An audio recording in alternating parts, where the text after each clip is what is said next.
My name is Michelle LaFontaine, and I work here at Pierce College in the Earth and Space Sciences Department. And my main interests here are oceanography and environmental science, restoration ecology. We started this project in the 2007-2008 school year. It came about just kind of organically, and how long it's going to go on is as long as I can work the ground and am able to get around. Hopefully in another 10 years it'll be kind of self-sustaining. So I got interested in this restoration ecology work basically from a love of nature. Ever since I was 3 months old, my parents were taking me on camping trips. Really happy time, really happy experience for us. Why is the Garry oak habitat important? Because it's one of the native ecosystems of Washington State, and it's always been a small portion of the state that can support this ecosystem, and it's home to some endangered species that aren't found in any other kind of locations, only in the Garry oak woodland. Get the oaks established so that they can shade out the blackberries and the Scotch broom and the invasive species, and we can bring the natives, the smaller shrubs and flowers back in. It came about when a biologist instructor here, Alicia Mabuja, a geography instructor, Tom Broxson, and myself decided that we wanted to use the grounds around the school and the park next door as an outdoor classroom. We have in Fort Steilacoom Park what we call a reference woodland. It's one of the last remaining kind of intact Garry oak ecosystems in this part of Pierce County. And we're using that as a pattern to model what we're trying to do. So we're not only just planting oak trees, we're trying to recreate the whole ecosystem, which includes the shrubs and the wildflowers and the grasses and the organisms that need those to survive.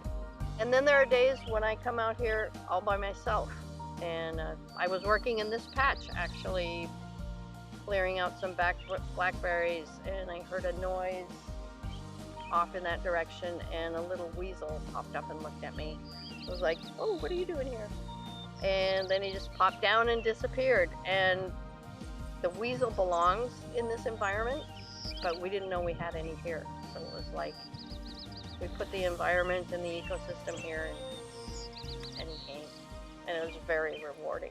That's part of what keeps me going. From start to finish, this project is kind of, we're looking at decades. We're not looking at a few years. Oak trees grow very slowly their first 7 years.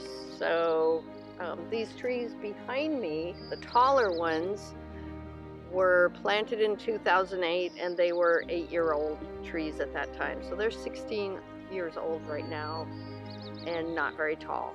First 7 years, they max out usually between 2 and 3 feet. So by the time we get to the mature stage where they're 20, 30 feet tall, it's going to be probably a 25-year project. And for this woodland to reach maturity, we're probably looking at over 50 years. Oak trees live to be 300 to 500 years old. So, like I said, it's an ongoing project, and it's kind of a legacy that the three of us want to leave. Alicia, Tom, and myself, as kind of our gift to the college and to the state and to the environment. The main thing that's keeping us from moving forward is people power and the funding to get the equipment. We can use all the help we can get on this project. We have work parties continually throughout the year. You can always check in with me. And my office is in the Rainier Building, R237. Just visiting the site and using it and educating people about it is all wonderful things you can do for the project. This is the most endangered ecosystem in Washington State, the Garry oak ecosystem. So I want to help preserve it so that my grandkids and future people can see what I was able to see and know the world the way I know it.